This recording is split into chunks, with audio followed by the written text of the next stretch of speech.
What's thought I made an art of the man? The new knowledge is power. My boy prayer. Knowledge is power, and power is knowledge. Break the chains and experience the knowledge. Find power in power, and truth in knowledge. Once you know, no one can take your knowledge. I read book after book, studying the power, spent hour after hour, learning black power, destroying lie after lie. For the power, found self in these pages of conceptual power. I found the truth and I'm not letting go.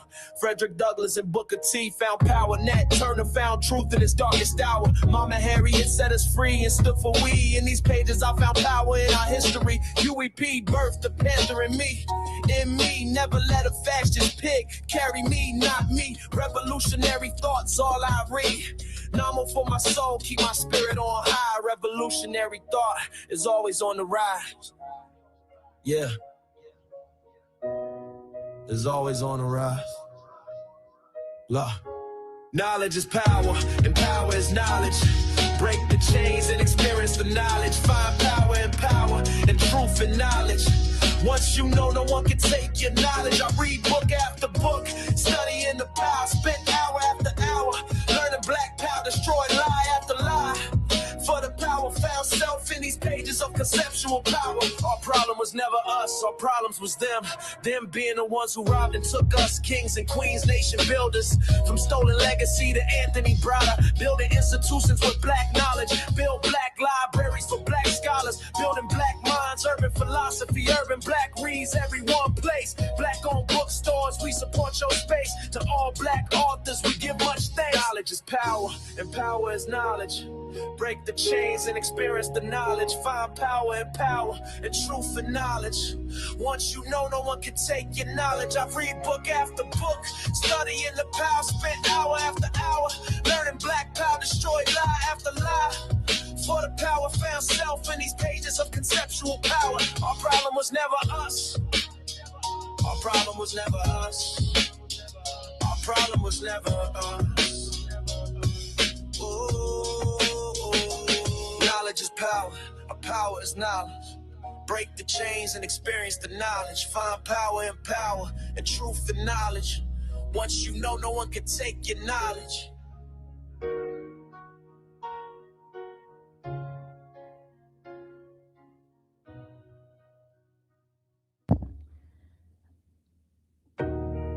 I did the same thing I did. Family, peace, and love. Welcome to another powerful discussion with your sister, Dr. Ma'at. Family, I know that I told you I wasn't going to go live on Sunday, and I wasn't. It was a couple of things that was going on. I intended to go live with Baba Baruti, and let's keep him, in positive thoughts. He shared with me some things he had going on, so he had to reschedule. And so then I said, okay, cool. I could go and hang out with my sister. One of my sisters, she going to a comedy show. But then I started thinking, wait a minute, man. I said, I got to go to work tomorrow. Not only do I have to go to work tomorrow, I have to give an exam tomorrow. And so I can't. I don't know about you all, but man, in these 40s, man, woo, I got to get to bed about 8:30, 9 o'clock so I can fully function the next day. But shout out to my Maadi and family in the building. I see you. Emery Brown is in the building. Emery Brown 9910 says, teach Dr. Ma'at. I see my brother Tim Jones is in the building. He said, peace, queen. And peace to the chat. He said, hope all is well physically and mentally. I see JG11 U36 said peace to the chat. And I see my IG family, and my IG family is in the building. Peace to my IG family. I'm laughing at you, Jamie. I misread what you said, but Jamie said DAFA. Jamie said, ain't nobody subscribing to that. And then you got who that Voodoo Life said, get some land, grow, own food, dig a well, go solar, and get out of the Wizzy. Shift is here. Stay cloaked. All right. So I see the IG families in the building. IG family, make sure that you head on over to YouTube. Okay. Go to my channel, Truth to Power Talk with Dr. Ma'at. Truth to Power Talk with Dr. Ma'at, so that I can show that your comments on the screen. Okay. All right. And who else is in the building? I see FBA Convo is in the building. FBA Convo, you got to hop on the panel and help us unpack this tonight. I got Brother Ankh in the building. He's in the building. So we're going to unpack this tonight. What's in a name? African American. I need to add Black American, right? And then you have FBA. Oh, I'll put FBA twice. I meant you got FBA and then you got DAFA. Hold on, y'all. Let me make that correction in real time. What's in the name is African American. Hold on. African American, Black American. Hold on. Let me add Black American to this. Let me add Black American to this. You got FBA, then you got DAFA. That's something that Umar Johnson came up with recently. Said that he wanted to counter ADOS. Let me make sure I put ADOS on here, right? So you got ADOS, and he came up with this. And Brother Ankh said, "Well, hell, but people mad with Brother Ankh because he said I'm going to start my own daggone moniker for us. He said I'm gonna call it FBAA." So when Brother Ankh get on here, y'all, when Brother Ankh gets on here, I'm gonna let Brother Ankh tell you guys about his moniker. But anyway, family, before we get tonight's discussion popping, family, make sure that you head on over to meltrek365.com, meltrek365.com to get your 100 years of Black History hoodie, family. We're celebrating 100 years from Negro History Week to Black History Month. 100 years, right? Of doing what, Dr. Ma'at? Of institutionalizing the study and celebration of Black history. So soon as you head on over here to meltrek365.com, it's going to bring you right here to where you can hit the button shop now. And after you hit shop now, it's going to direct you here to this page. And you can click on it and grab the hoodie. You all been seeing me rock this hoodie. The hoodie is fly. It's a fly design and it's good quality, family. It's good quality, family. And then also, we have a shirt commemorating the 100 years, and you see me rocking a shirt, good quality. So make sure that you come over here and get your daggone shirt. I see the moderators in the building. Tiffany 410 is in the building. She said peace. She said peace. And Tiffany, could you do me a favor? Could you make sure that you put meltrek365.com in the chat so people could just click the link? All right, click the link to grab your hoodie. And hold on, I'm going to put it on the screen, family, for you to see. So make sure that you get your daggone hoodie. We're going to sell 100 of them. And after we sell 100, that's it. And that's all. So I'm going to bring my good brother Ankh, up. Brother Ankh, in the words of Baltimore, what it do? What it do, Brother Ankh? What it do? What it do? What it do? Ain't nothing. Ain't nothing to it but to do it. That's what my father always say. Ain't nothing to it but to do it.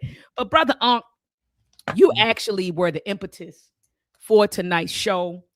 You know, there were some things that you saw last night. You said you was kicking back, minding your Black business, scrolling, and then you said you came across a video from two folks. You know, two folks. They put up a video and they were challenging Dr. Umar Johnson's DAFA. You know, saying that was ridiculous, right? And so you had something to say about that, Brother Ankh. So I asked you, what are your thoughts? Talk to me about what was going on with you last night and what you saw. Whenever I see a broadcast with people that's actually promoting FBA, I'll be like, so why they mad at Umar? And I always know Umar to be a person that's scamming somebody with the wild school, right?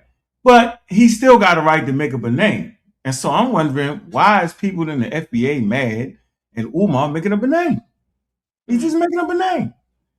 And so when I watched the broadcast, Sincere to God, I think that's his name, right? They mad at Umar. They banging on Umar. Okay. But my thing is, I guess we all bang on each other because at the end of the day, it shouldn't be a fight whether African Americans or FBAA, as I like to say, okay, shouldn't be an issue if we make up names. What we do understand is if you make up a name, you can't all of a sudden say it's 40 million of you. So they constantly say that it's not 40 million FBA. That don't make no sense. I don't know how many of them it is. But that you can't do. But what I do understand is that African Americans, Black Americans, or FBAA or FBA or ADOS, whatever you want to say, we all got the right to make up names. But what we shouldn't do is we should not bang on other people, right, for just no reason at all. Like, say, for instance, Pan-Africanism. We have a right as African Americans, Black Americans, however you want to say, to choose what it is you want to follow. You not only have a right to do that, it's you can do that as long as you're not stepping on somebody's toes, downgrading the person, right? You can do that, right? But it seems to be an issue. I don't understand why they bang on individual people from Africa, because they from the continent of Africa. Individual people from Africa are not actually the problem. One person, two people from Africa can't change the course of history in America, because the people that enslaved you clearly know who you are. So as I watched that broadcast, I'm friggin' so you would have to do some deep studies. This is serious, right? To even say you're an African. Most African Americans, when you say the word African, they immediately think, the continent, okay? On this side, once you study, when you say African, you simply saying that you're embracing your ancestors. You don't literally mean that you're a continental African. Anybody that studied for real, right? Yeah, facts. You start to recognize that I'm just simply saying that 70 to 80 to 90% of my DNA takes me back to Africa, okay? And since I recognize that we were enslaved from Africa, we just want to, big up Africa. You could do that. That makes sense. That's why Jesse Jackson even came up with it in the first place, right? Like an Italian American. An Italian American doesn't actually have to be from Italy, but he's just giving homage to where his ancestors came from. So that's all people was doing. So to make up a whole movement based off of banging on Africa because we ain't Africans, we have enough sense to know that ethnically, our group started, our ethnicity starts actually in America. It's an ethnogenesis. We know this. So I'm just thinking, like, what's the issue here? The name calling is out of order. So I say, well, let me make up something. FBA, and we have a choice whether we want to be Christians, atheists, Pan-African, whatever it is, but we have enough sense to know when it comes time to go to court. Come time to go to court for our reparations, we have enough sense to know that you can include, even if you follow being a Pan-African, you have enough sense to know that when you go to court, they're only going to pay reparations for those who were enslaved in America. And we got enough sense to know that. Right? Okay. We don't have a problem with people who promote Pan-Africanists. We don't really have a problem with that. You got people that promote their Moors. We don't have a problem with that. I mean, it's funny when they make up the things. Even if you think you're a black Hebrew Israelite, we don't really have a problem with it. We have a problem with it when you try to make everybody that. And see, that's what FBA is doing. They making everybody that and claim it's 40. It's not 40 million nothing. That's not real. That's not legitimate. And I'm wondering why they think that. Why they actually think that when we say African, we don't really think that we're ethnically African. I know I repeated that, but I want to get that. I want to get that straight. So we saying, like, when did other people become our enemy like that? Mm-hmm. It's an individual basis. You may find some people from the continent that actually love African Americans. You will find people on the continent that don't like the way Americans act, because at the end of the day, they all look at us as being American once we get over there. And once you cultivate yourself in a culture and you start to get used to custom and traditions, and they accept you in the fold, it's okay. But I don't understand what's the individual venom for people to practice Pan-Africanism. Even if I say humans come from Africa, now I'm a Pan-African. You know what I'm saying? That's a scientific fact, Dr. Mayat.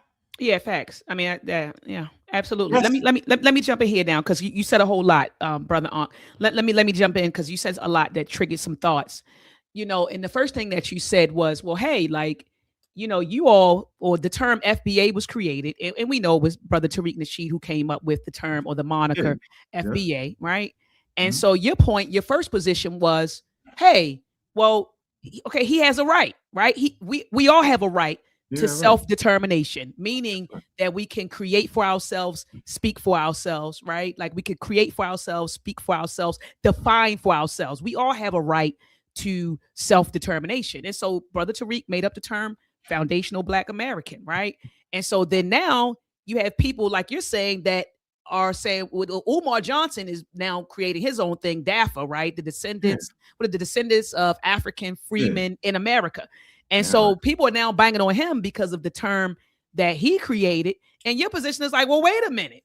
We're making up terms. We all have the right to make up terms. And if you want to describe to those monikers, that's on you, but we have the right. So how can you deny Dr. Umar Johnson's right to self-determination, right? If we're saying everyone has a right to self-determination, so does Dr. Umar Johnson, whether you agree with the moniker or not. Correct. He has the right, right? Like he has the right.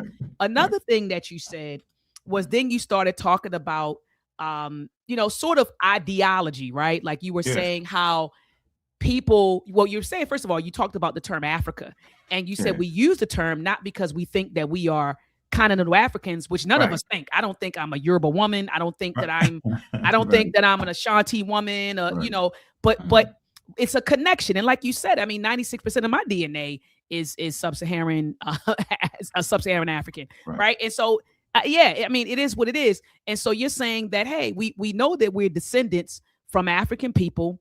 We were brought here and enslaved on this land, right?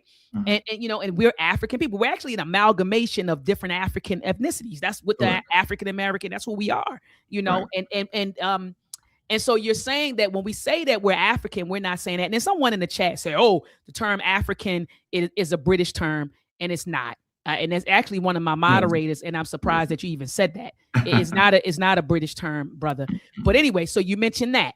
The second thing that you mentioned Africa, and then you mentioned something else. But you said because we identify, or express, or we're proud of our African heritage or identity, or we even say that we're African, people automatically classify folks as Pan-Africanists. Yeah, and that's crazy as I don't know what. So when I was on the telephone with you earlier, I said to you, Ankh, it seems like people have an issue with understanding what a nationality is, what an ethnicity is, and what an ideology is, right? So nationality, ethnicity, and ideology. So people are acting like because you're African American or FBA, you can't be in a Pan-African. And I don't understand that, because at the end of the day, just like you have a right to subscribe to a moniker, an ethnic moniker,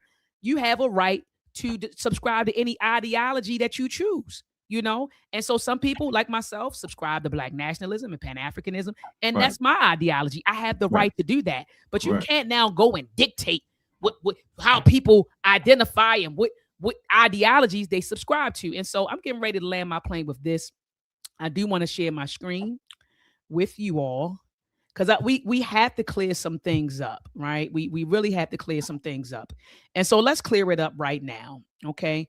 Let's start with the nationality. This is Chat GPT. Sometimes is Chat GPT wrong? Absolutely. But let's see if it's wrong tonight. A nationality is a person's legal membership in a nation state. It is a political and legal identity, usually based on birth in a country, okay, parentage or citizenship passed down, naturalization, a legal process of becoming a citizen. Nationality connects a person to a specific country and gives them legal rights and responsibilities. All right, that's nationality. Let's scroll right on up here to ethnicity. And ethnicity is a group of people who identify with one another based on shared cultural traits and a sense of a common origin. These shared traits can include ancestry or lineage, language, tradition and customs, religion or spiritual systems, history and collective memory, food, dress, music, and social practices. Ethnicity is about cultural identity. It's not biology. It is different from race, which is typically based on physical characteristics, even though I know Ankh beat that up. But I hear what Chad is saying about race. Say it again, though. Say it again. Says it is different from race, which is typically based on physical characteristics. Yeah, they just trying to give you. Yeah, they trying to give you what the difference is and how people have applied it. They're not saying what was right or wrong. And Exactly. So I want people to understand that you can be in and you can belong to the same ethnic group, right, but subscribe to different ideologies. You understand? So let me get to what ideology is. Hold on, and I'll land my plane.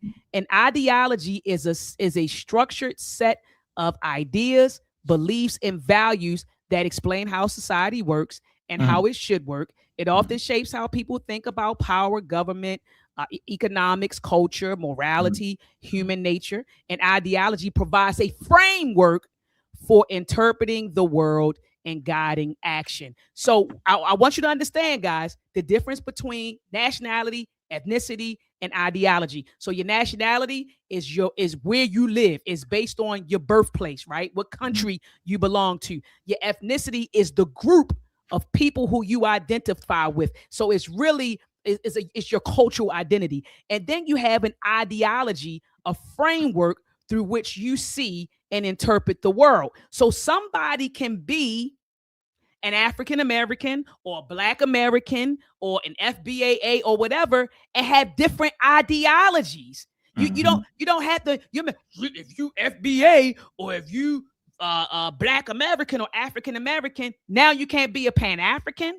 One is an ethnicity, and the other one is your ideology. And if people don't understand that all of these things can be true. I literally, my nationality is an American. I was born here. That's my nationality. My ethnic group, I am a Black American. I'm an African American. If you all want to say foundational Black American or ADO, all of those monikers fit me. If we're talking about the lineage of African people who were kidnapped, who were prisoners of war, who were brought here and worked from Kansi to Kansi, fought in every war, fought for our freedom, fought for our freedom. That's the lineage I come from. So if that moniker is talking about that, then that's what I subscribe to. So you can be all of that and still have a different ideology, and it's okay. You're not what they're not going to do, Ankh, and I land my plane. You're not going to bully me into an ideology. You get what I'm saying? Into an ideology. We was always here. We're the Indians. We don't like Africans. You're not going to bully me into subscribing to that ideology. And I don't care who you are. But go ahead, brother Ankh. I'm sorry. So let me share this. Let's share the screen on what my post was trying to make here. Yeah. Y'all ain't the only ones that can come up with something. So you ain't right. Man, this thing is off the chain. It got 19 shares, 178 comments so far, and it's rolling, right? So pay attention to what I'm saying here. It says FBAA, Foundational Black African Americans. Are African Americans descended from the foundational Black American population of the United States? And we know who that is. That's those that has an ethnogenesis with small amounts of Native Americans, Europeans, and enslaved Africans. Goes on to say, watch this. This is the important part. With chosen ties to Pan-African and diasporic roots. So you can choose to practice religions. You can choose to be a Pan-African. That's your choice. Just like you said. Nobody's going to bully nobody, okay? And to tell you what you got to do. You can't bully a Black Hebrew Israelite and tell them you can't do that. You can't call yourself that. They actually can. Now this is the issue with me. When you call themselves that, and then you tell everybody else they that, and then you make up a pseudo history to support what you're saying. Come on, that part. That's my issue. Come on. Right? The Black Hebrew Israelites, okay, are actually those that was caught up in the slave trade that has an ethnogenesis in America that has accepted the Hebrew faith. You're not from Palestine, Judea. Your ancestors are not from that. So when you commit when you talk about ideologies and information that actually takes you away from your real history, that's when I have a problem, because now you're tricking people. If you just say, that's my belief. I'm converted to that particular religion. That's what I accept. See, that I can understand that. Same with FBA. My only issue right? I ain't gonna say the only. There's a few issues. The fact that they want to try to talk crazy and reckless and not even have comprehension of a lot of things that they saying gets me. The next point is when they had this wild, crazy ethnogenesis. Talk about that. Please unpack that. When they claim themselves to be part of some black traders, right? And black indigenous peoples, okay? That's the ethnogenesis in America. That's a bunch of malarkey. They made that up. Isn't that on the website? Can you bring that up? Isn't that on the website or something? Yeah, but they all, for some wild reason, they all deny the website. Please bring that up. Please bring that website. It's right here. Here you go. Yeah, but it's this, and I'm with you. I don't subscribe to those ethnogenesis that we are a mixture of some black the black people who were here before Columbus. They call it the indigenous black people, and then the black explorers who came before Columbus, and then the enslaved Africans. That's not the You can't even prove that. Yeah, that's you can't even prove that ethnogenesis story. No, and I agree with Brother Ankh. Anybody who is involved in serious study, serious deep thought or deep thinking, you would know better. You would know better. Go ahead, Brother Ankh. Okay, so all right. They all run from this and act like this ain't what's going on. It is what's going on. Foundational Black Americans, right? And they have 3 stars. What do the 3 stars represent? You can deny this all you want. 3 stars. It says the 3 stars represents the 3 groups who make up the ethnic group that would become foundational Black America. What's the 3 group Americans? So what's the 3 groups? Black Aboriginal people of North America. That's a lie. The Black explorers and traders who had contact with the Americas before Columbus. That's wild. Then it says the captives brought to the Western Hemisphere from Africa. That's legitimate. But the whole foundation of what they're talking about is wrong. And the way they consider themselves getting out of it is by having conversations saying, we don't, some of us don't agree to that. Wait a minute, bro. This is the website. This is the website. This is the website. This is what's going down. It's not legitimate. Meaning they trying to make it something that's really legitimate. This very thing right here is actually talking about a group of people that does not exist. This is the same thing they do with ancient African history. They talk about people that do not exist. The same thing people did when they was talking about Nabta Playa. The people that they talked about in Nabta Playa did not have mathematical astronomy. They didn't have that. So to act like they had that, they didn't have spaceships in ancient Egypt or ancient. It didn't have that. So whenever you add them things on, you're actually making up a group of people that don't exist. So this group of people does not exist in history and will be the first point that would get you out of getting your reparations because they never came across these people. They don't owe these people right here a dime. Because they're not real. There's no historical accuracy in it, and it's a pseudo history. But they all try, not all of them, but a lot of them say, we don't follow Tariq. What do you mean? We don't follow that. What do you mean? What are you talking about? So it's all over the place. So, for me, Doc, I'm FBAA, Foundational Black African and American, and we rock with whoever rock with me. What's the key word? I don't want to cuss on your program, right? But I F with whoever F with me. You get my point? Yeah, you did. No, I'm with you. And brother Doc, peace to Dr. Asar in the building. Peace to Dr. Asar Winkler. He said peace to Brother Ankh in the chat. And Dr. Asar said this, and I've been thinking about this, Dr. Asar. You made the comment that all identities have an ideology, right? All identities have an ideology. And so I posed the question in chat just to see what chat was going to say. And it says, not all identities automatically have an ideology, but many identities are influenced by or associated with ideologies. And I already knew, Dr. Asar, when you said that, you didn't mean all, right? So it says it depends on the type of identity. Some identities are primarily cultural or descriptive. These do not inherently contain an ideology, though individuals within them may hold many different beliefs. So some identities, like we're talking about FBA, Brother Ankh, and I know your position was, and I remember you said this, you said, well, if you subscribe, because I kept telling you, I said, Brother Ankh, I like the term FBA. I told you that. I said I like the term FBA. And I told you that, and I said I like it because it does distinguish us from Black immigrants. So you'll know the difference between, and I'm talking about like amongst us. I ain't talking about white folks. White folks look at you, everybody's Black, right? But within us, it gets rid of this whole flat Blackness, right? Like this whole flat Black thing. Like you're not just lumping me into this monolith. Okay, like I understand my brothers and sisters. Okay, you may be from the Caribbean, you may be from here, but understand I'm from here. I'm foundational. I'm not an African. I'm not a Black American who just got here. My family are foundational to this country. So it rings a bell. I love it, right? And but you and Dr. Asar, your positions was, well, if you subscribe to this moniker, then you're taking on the ideology that, the beliefs of it. And from the website, then if you're saying you're FBA, then you believe that you are an amalgamation of those three waves of Black people.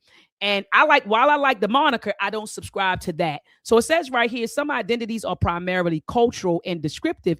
These do not inherently contain an ideology, though individuals within them may hold different beliefs. Some ideologies explicitly ideological. These identities are built around a system of ideas. Okay. So it says examples of Pan-Africanism, liberalism, conservatism.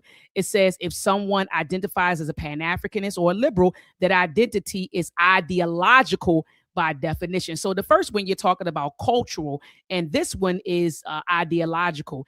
And then it says right here, some identities become ideological over time. So certain identities start as cultural or demographic categories, but can take on ideological meaning in particular historical contexts. So for example, a national identity can become ideological when tied to nationalism. So in short, no, not all identities, are inherently contain ideology, but many are shaped by, influenced by, and mobilized through ideology. I just wanted to say that because I know that was a thing that you and Dr. Asar have said over and over again. You subscribe to FBA, then you subscribe to that ethnogenesis story. And it's like, I don't like that. I don't agree with that in some of the things that they espouse, even the stuff that they say that's anti-Pan-Africanism. I mean, anti-Pan-African. I vehemently disagree with their thoughts and their sentiments containing regarding Pan-Africanism. So they say a lot of anti-African and anti-Pan-African stuff, and I have an issue with that. So I land my plane right there, brother. Go ahead. Brother Ankh, you muted. Yeah, that's their whole thing, to attack Pan-Africanism, and most of them don't even understand what it is. That's the crazy part to me. Crazy as hell. That's the craziest part to me. And the people don't even understand why we even say the word African or Africa. Okay, first of all, the word Africa actually presumably comes from the word Afrik, from the Afar tribe, which is an indigenous African Berber tribe. They're indigenous to the continent of Africa, and it was the Romans named their province, Roman province, after that indigenous Berber tribe. That's where they think the name comes from. Later on, it was applied, okay, to the whole continent. Okay, that's not an African thing to apply names to an entire continent, because they had not circumnavigated the continent. Okay, the Europeans end up doing that. Right. And so that naming convention comes from what I just said it did. So this clip right here is interesting. Okay. So sincere to God, he has some nice young ladies on the panel, both of them. Very, very intelligent. So I'm not banging on them, but it's things that were said that kind of got me. I was like, really? So let me play the clip real quick. All right. As usual, sincere to God, he don't know what the hell going on. He always in that state. Right. And, at one time I came on this program and he put me off for nothing. But we ain't put him off when he came on our program, though. But he put me off in the middle of me talking because he couldn't handle that answer. All right. So let's play the clip and see what the sister says. All right. Breek. That's how she said her name. I think it is. Breek Brooke or something like that. Let me play the clip. Here you go.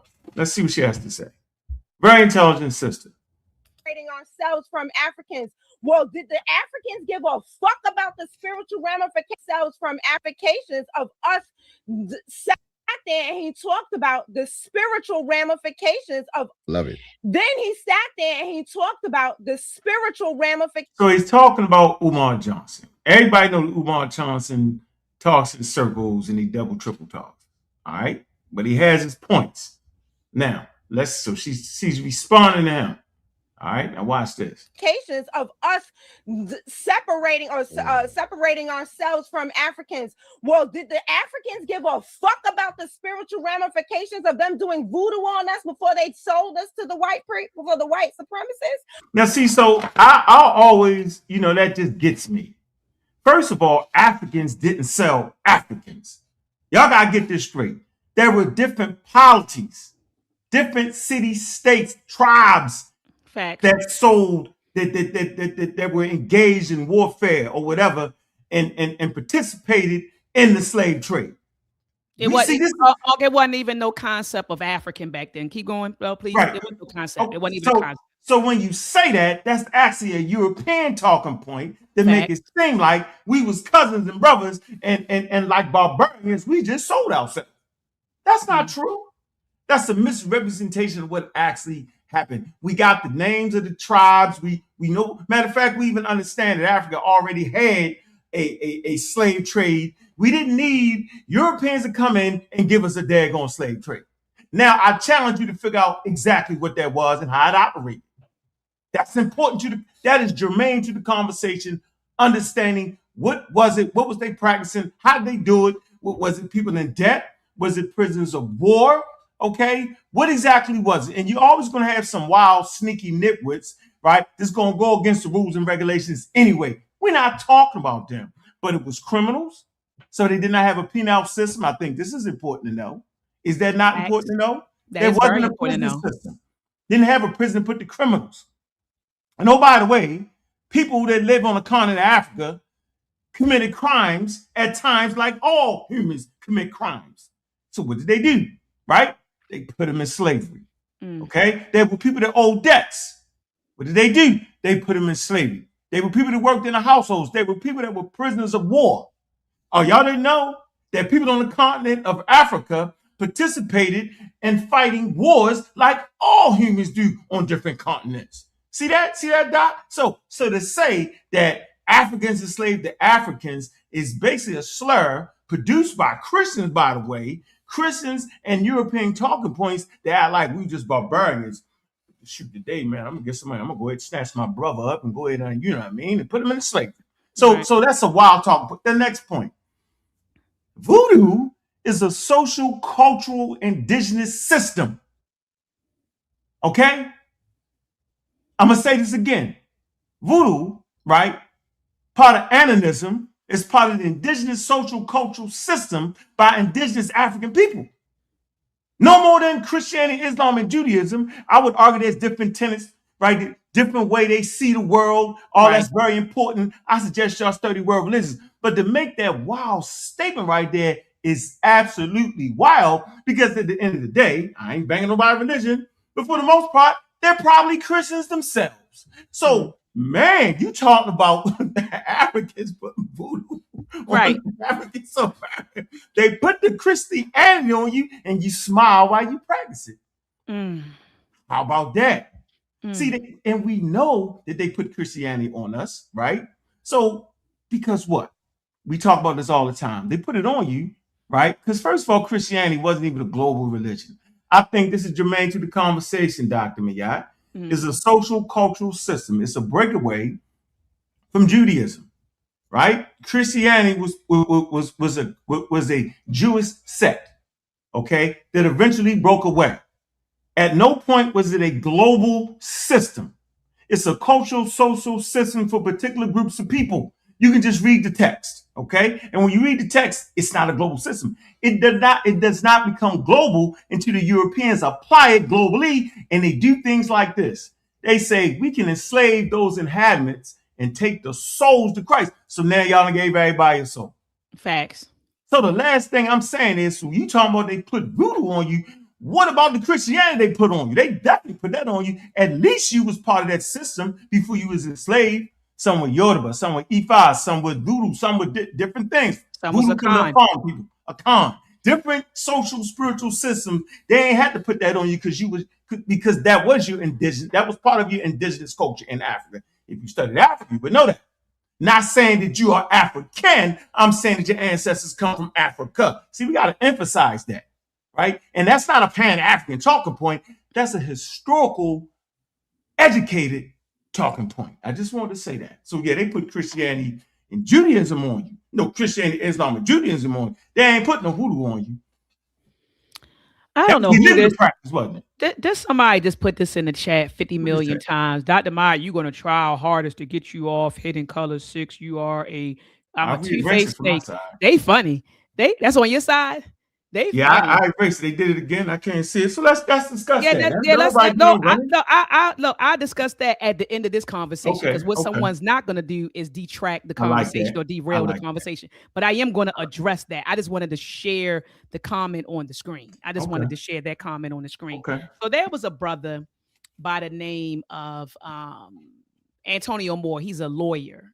And let me make sure that I share my audio, family. Yeah, somebody ain't going to derail that. Yeah, they do all that stuff and won't pull up in your face, though. See, you know how I am. You know I like to fight anyway, Ankh. I like to fight. I'm not going to fight you in the chat. You want to fight in the chat. Here's the link. Pull up. And one thing I am going to say, and I did say I ain't going to let nobody derail it, but I do want to say this, Ankh. I'm going to say this. No one is going to ever bully what I do. Who I talk to, what I do, what I subscribe to, what I call myself. You don't control me. You don't control me. And I want you to understand that. No one will dictate my moves. I control me. I want to get that straight. I want that to be known. Anyway, Antonio Moore, this brother, he's the brother that helped to found ADOS with Yvette Carnell. And when Jesse Jackson passed, he had this to say. He was upset. He was like, one of the biggest things he left us was the fact that we call ourselves African American. And he was like, and I'm against it. And he went off about it. But here we go, y'all. Here we go. So what is the discussion? The discussion is, for many of you that are born post, say, like 85 or so, you believe that this concept of Pan-Africanism and being African American was a normal part of Black identity in America. Why do we lump? Why is he? He straight up lumped identity and ethnicity together. So you African American and Pan African. Why are we talking? One is an ethnicity. The other one is an ideology. Why are we lumping them together? Here we go. We call it ignorance. Very, very much. He's a lawyer. Prior to it was always here. No, this was an introduction. Not any kind of planning, no kind of real research or anything else, just some cobbled together stuff that now has left a generation of people in America that really need a political awakening, blockaded from politics because they think that they're African. We don't think we African, brother Ankh. Because you subscribe to, because you call yourself American, that means you think you African. That goes back. This speaks to your point earlier when you were saying that people think because you say I'm African American, did you somehow think you a continental African? And that's not true at all. But here we go. Let's continue. But then they'll never go there and don't even know that it's not a place. It's a continent that is so diverse that it's like it's not a place. It's a continent. I thought a continent was a place, but here we go. World American. A movement led by, this is the original article in 89 out of New York Times, talking about this movement by Jesse Jackson, again, 89.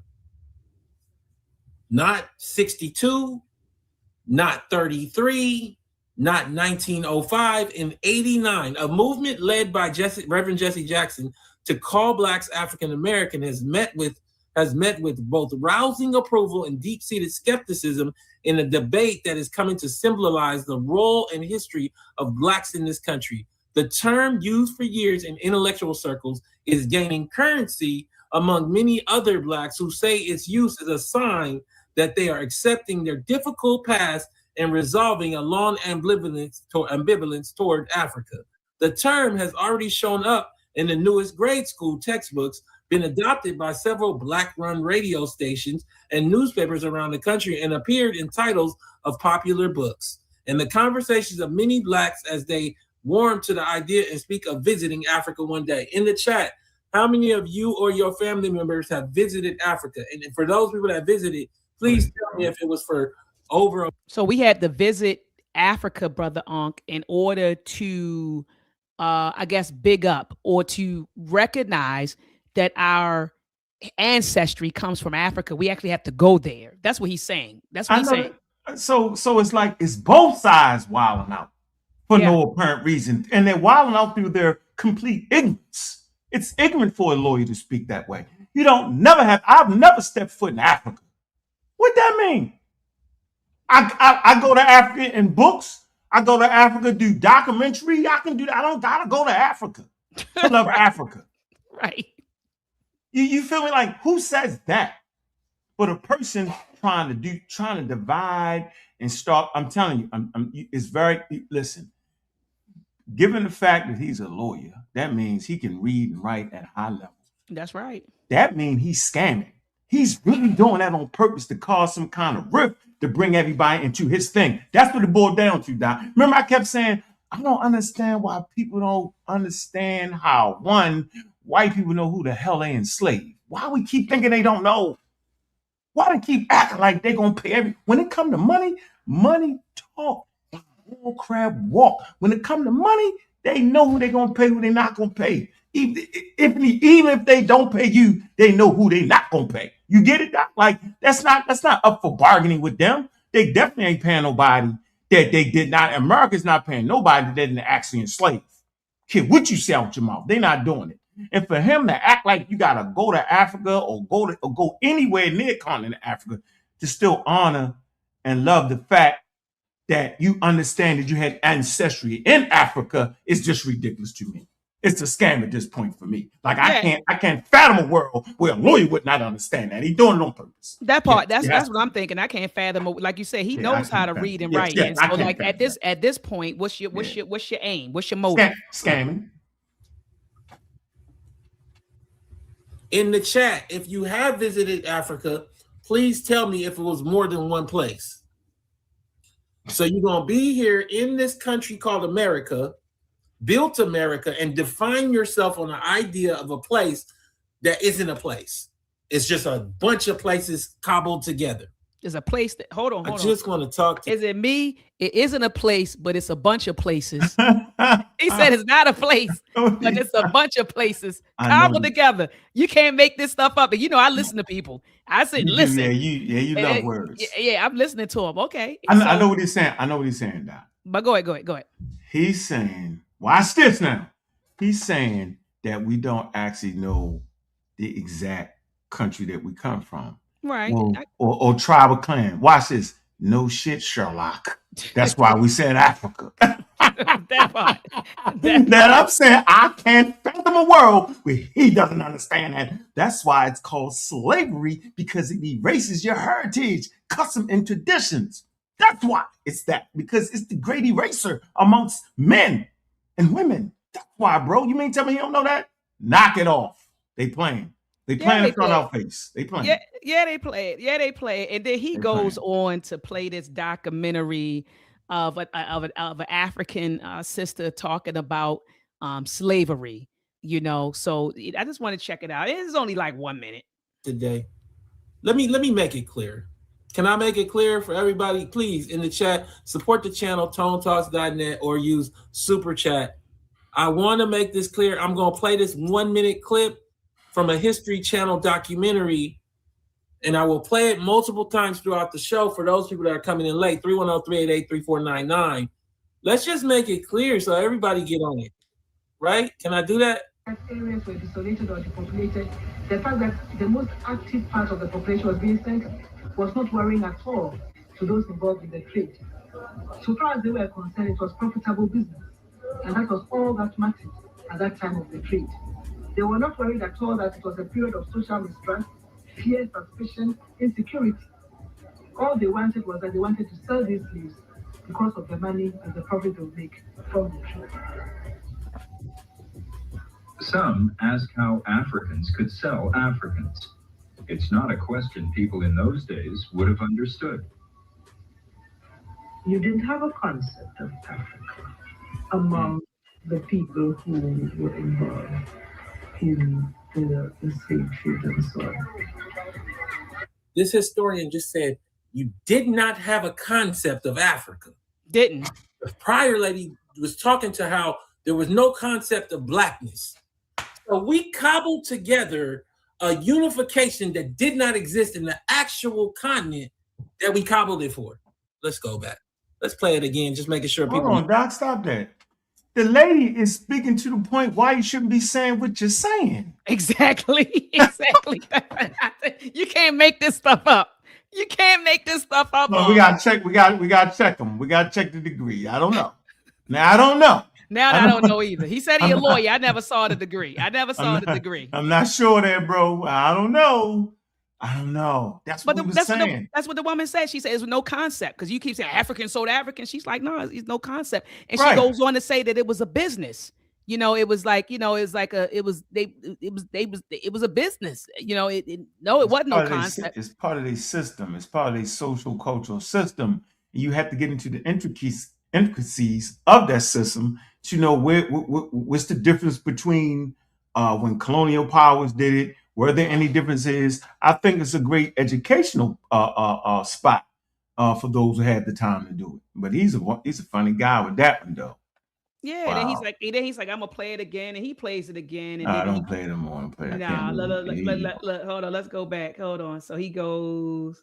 Hold on. Did he? Why he must have watch it first? Let me see what he says right here. Version of Wakandization of Africa. Being black or being white has become an issue precisely. Hold on. Let me get through this one. For a number of historical reasons. And one of the main historical reasons has to do with the inequality that has come about because of the slave trade. The inequality that has come about because of the slave trade that was created in part by Africans in Africa that sold us here has created the concept of black and white that is most anchored here in America. And we're going to then redefine our identity in a reaching aspiration of a fantastical version, a Wakandization of Africa. And I got to deal with people who have no idea that anything exists and will likely never go to the place, but always dream about going there for no other reason than because they don't know what to love. So he's saying that we're defining ourselves based on a Wakandization of Africa, not understanding that we chose the term Africa, one, because we don't know exactly where we come from in Africa, and then two, because the African American is an amalgamation of various African ethnicities. I don't understand, Brother Ankh, why that's hard to understand. Say that again one more time. An amalgamation of what? We are an amalgamation of various African ethnicities. So, you know, that's why he chose African American. One, we don't know where we're from. We don't know the exact ethnicity from which all of us, you know, like, well, all of us are amalgamation, first of all, of various African ethnicities. And no, we aren't clear on where we descended from exactly, and where we don't know. And then we're a mixture of so many, you know, African. Maybe it came from Mars, or maybe it's Mars somewhere. Maybe it's somewhere in America. You know what I'm saying? Maybe it's that. Is that what he trying? Come on, man. Come on, that's why we chose that to give homage, right? Because that's what slavery does. It breaks away the very fabric of your humanity. Part of your humanity is understanding who you are, right? Who, what, when, where, and why, right? You know that's humane for us to know. That's why we study the stars and spend billions of dollars. They want to know how did Earth get here. You know, that's part of the great question. How did life get here? That's the great question. But slavery destroys the great question. It puts you in a state of puzzlement of where you came from. Like okay, so you're trying to figure out this framework, how to act in the world, different customs, different traditions. You know, I talked about this a while ago on how we carry on certain cultural practices without even knowing it, not even understanding it. Oh, It's embedded, right? facts. But the point is, we lost all that. Matter of fact, the funny part about it with the voodoo joke that the lady tried and got upset about, it was illegal to practice your social cultural system in America. It's illegal. You couldn't raise an altar to your ancestors. That's why Haiti was so successful, not because it had a magical power, but what it did was it caused the unity, an unbreakable force of unity and working togetherness and having a purpose. That's why it's important to treat each individual, right, as an individual. Yeah, and Ankh, I want to say this. Someone said, I challenge you to debate Tariq on Pan-Africanism versus FBA delineation. I don't like FBA delineate. FBA delineation isn't an ideology.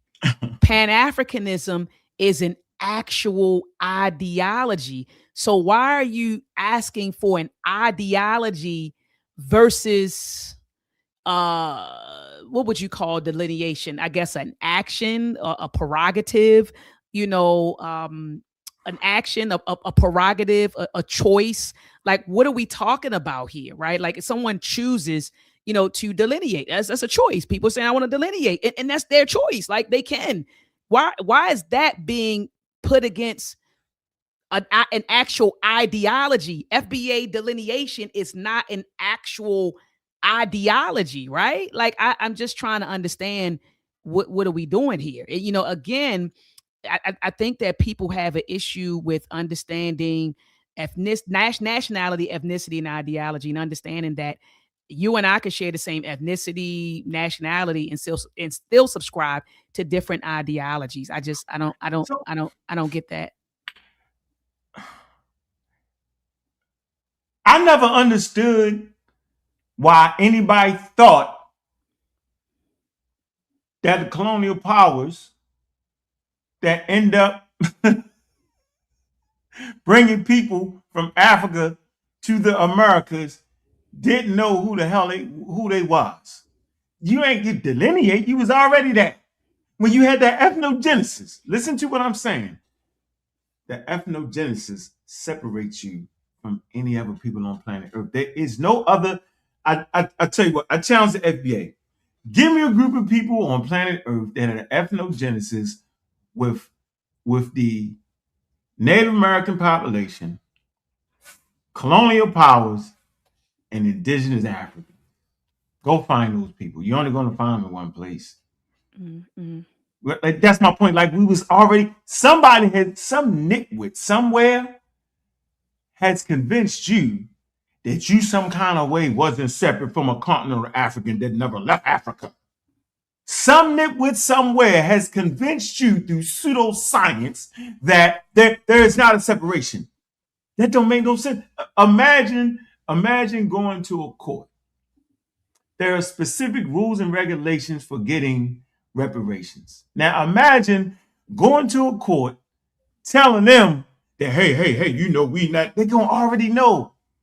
They gonna already, they know who you are. This is, if we stand up here having this conversation, Doc, about who we are in our ethnogenesis, then why wouldn't the people who act universities, you mean to tell me you couldn't go to a major university and they wouldn't be able to tell the difference? They don't know. The most important thing that we would have, okay, as African Americans or Black Americans, whatever you choose to be, right, it would be to get these reparations. I feel like each generation should fight for the reparations, right? But are you telling me that there are not set rules and regulations for this reparation thing? It would have to be, right, Doc? And it would only include those who got enslaved in the America. Am I messing this up or something? Am I tripping? Or we need to separate ourselves. Okay, so we need to separate ourselves from, say, like the Nigerian. Watch this. That comes to America, has some kids, and his kids say they're African Americans. You can say what the hell you want to say. Because last time I checked, Chinese, how long has Chinese been in the country? They still what? Chinese Americans, ain't they? Yeah, facts. And All of them wasn't born and raised in China, was they? No. How about Italian? Do you think everybody that call themselves Italian Americans or Polish Americans was actually born in Poland and in Italy, Doc? No, they wasn't. You know what I'm saying? They wasn't, but they still consider themselves Italian. They don't change. It doesn't change. So you being an African American doesn't change. A Nigerian American is ethnically a Nigerian American. So let me say this, Doc. Let me rev it up a little bit. Let me rev it up slightly. Let me ask you this point. Mm-hmm. Are African Americans more culturally and socially more closer to European Americans or white Americans or continental Africans? You said, say that again. Are we socially? Socially, culturally, right? Religiously, more tied to white Americans? No. Or continental Africans? I would say continental African. If I had to choose between the two. Okay. The answer is we're more socially tied to white Americans. I would say Africans, and let me tell you why. I'm thinking about the Africanisms, you know, the African cultural elements that exist in African American culture. But I can understand the point. We would have to unpack that. But I would say I would lean towards. I'm thinking about those Africanisms. You get what I'm saying? Yeah. But I tell you what, our food, the way we eat our food. I'm just saying that the dishes we choose. Just listen to me. Our religion, right? Our shoe choices, our Jordans, the way we hold out, all that, even with the Africanisms, right? If I was to show you an American, a white American, watch this. Oh, let me do it this way. This is more comfortable for the brain. Watch this. Go ahead. Let me take a white American, okay, and a white boy from Australia. And an African American. If you was to clump them together, you only can put one in one category. Where would you put the African American at? Would you put them more culturally related to the Australian? No, come on, right? No, right. You get my point. No, I get you. No, I get your point. That's all I'm saying. That's all I'm saying. I get your point. But even when you talk about the religion, right? When you go to a white church, they don't do religion like we do religion. No, but I'm just saying, when you go to a white church, they don't do religion like they don't even talk. The pastor, when we go to talk back to me, we got that call and response thing going on. The way we shout, we start doing our praise dances. They don't do. That's what I mean. When we yeah. Hold on. But I'm just saying we do it differently. I'm not saying that it's not there. I'm not saying it's not there. But we do it. A lot of Africanisms exist. When you go to the hood, what happens? Somebody died. What we doing? We putting the shoes around the lights, the shrines outside. We pouring a little liquor. We pouring a libation. The way we worship, even like you say, our swag, the way we dress. I hear what you're saying. Yeah, but I'm thinking about those Africanisms that still exist within our culture. So that's why I lean more towards continental Africans. Okay. That's just me, though. That's just me. Okay. You know what I mean? But I hear where you're coming from. Hold on. I want to let Tone tell you why he created ADOS. All right. Oh, why he created ADOS. Oh, you on him. You on Tone. Can you hear it? Loud and clear. Okay. People who have no idea that anything exists and will likely never go to the place, but always dream about going there for no other reason than because they don't know what to love. It's coming. Here it is. My goal in creating the American Descendant of Slavery movement with Yvette Carnell was an awakening, and I've caused that awakening. Now it is up to each of you guys to figure out what you're going to do. He didn't say why. He did it. In the end, it cracks an eggshell around this concept of African American that Jesse Jackson gave us, left us, created and cobbled together that never made sense. And I'm just saying to you today, we're going to go through it.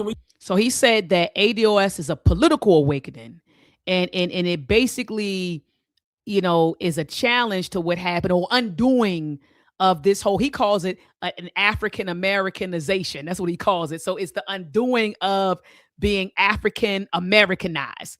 And he was saying that it just never made sense in the first place. So ADOS, that's why they created it. It's a political awakening. But hold on. We go through it together. 310-388-3499. You're welcome to call in if you feel otherwise. Understand, when I showed this documentary initially, it was in context of what? The Woman King. So one of the vestiges, one of the branches that comes off of the African Americanization of Black folks in America is a recreation as though the roots narrative where we were just stolen off nobody sold any slaves, where Woman King that recreated the narrative around the Dahomey tribe, who were mass slave traders, gets erased and replaced with a Black Panther Wakandization of the history of what happened to your family. What happened to your family was an atrocity. But it was not an atrocity just done by white folk. They led the way. It was an atrocity at the hands of people that have family members that are still in Africa benefiting. This term, African American, is a process, in my view, of erasing that. Can I talk today? Can I get to it? I didn't make just the Woman King flop. I made it so that they were not going to recreate Nana Sika, as one example, the character played by Viola, as if she didn't mass murder, as if she didn't slit the throat of slaves on the boat. That's in the history books. She was not a hero, and you're not going to tell me that. So I guess what I'm saying to you is when we look at this concept of African American that Jesse Jackson left behind, to me, it harkens to a broken legacy, a legacy that decided that it was just going to make up a story in many ways. Not only that, it was going to tell us that Africa was more country than continent and more continent than broken up place. I don't think people mix that up. I think people are clear that African is a continent, right? And that is not a country. So I'm like just trying to understand what his point is. But hold on, one more minute. How the Reverend Jesse Jackson helped popularize the term African American. The Reverend Jesse Jackson, who died Tuesday at age 84, helped push for the widespread usage of the term African American as a way to reclaim cultural identity. Right. To reclaim cultural identity. Right. These people have no idea what they're saying. They just are using fantastical terms as if we were lost then found once they gave us a term that did no research to figure out what the term was going to be. They didn't research this term. They just decided. Wow. To be called African American has cultural integrity. It puts us in our proper historical context. Jackson said at the time, every ethnic group in this country has a reference to some base, some historical cultural base. I agree with that. I agree with that 100%. In the chat. Why you stop reading that? No, he gonna keep on going. He gonna keep on. Play this clip again. I want you to think about what Jesse Jackson was quoted saying right there in the context of this clip, and let me know. No, I'm not. I can't play the clip again. I don't. Yeah, but let's see what Dr. John Henry Clark said, right, about the term African American, right? Oh, and this that's my favorite video. You already know. You put me on. Hold on. Let's see what Dr. John Henry Clark said about African American, or using the term Afro American, or even using the term Black. Let's hear what the great Dr. John Henry Clark had to say about it. You're saying, in essence, that there's no such thing as a race. Oh, I maintain that race is the phoniest issue ever invented by the mind of man. The European invented and developed the concept of race. There's really no such thing as a race because nature created no races. The whole race is a man-made thing, you know. Well, how did people get to be French and English? Well, different climatic conditions and migrations and amalgams of different people, and migrations of people into your country, migrations of people out. All right. Now, this is an ethnic grouping as against what we call race. If you go back and you look at an old dictionary, you won't even find a definition for a race. Race grew out of the pseudo-scientific development of Europe. And this is what Rogers was addressing himself to, and saying that according to your rule, which is ridiculous, a lot of you belong to us. Well, in another context, if race is arbitrary, then could we say that being called black was a political term? It's a political term and a term which indicates our self-awareness at this juncture in history. And I think we really need it. We need to really bathe in blackness for a while, but I wish we'd get the bath over with and go on to something a little more important, because black in itself is not an ethnic term. Black tells you how you look, but it don't tell you who you are. We are essentially an African people. Wherever we live on this earth, we're essentially an African people. And we relate to the millions of African people throughout the world, including the uncounted millions of Africans in Asia. The word Afro-American or African-American would probably be more appropriate and more honest and more in keeping with what we actually are. Because all of us are not positively, physically, real jet black. And so the argument now sometimes is between the supernationalists and the mild nationalists and blacker than thou.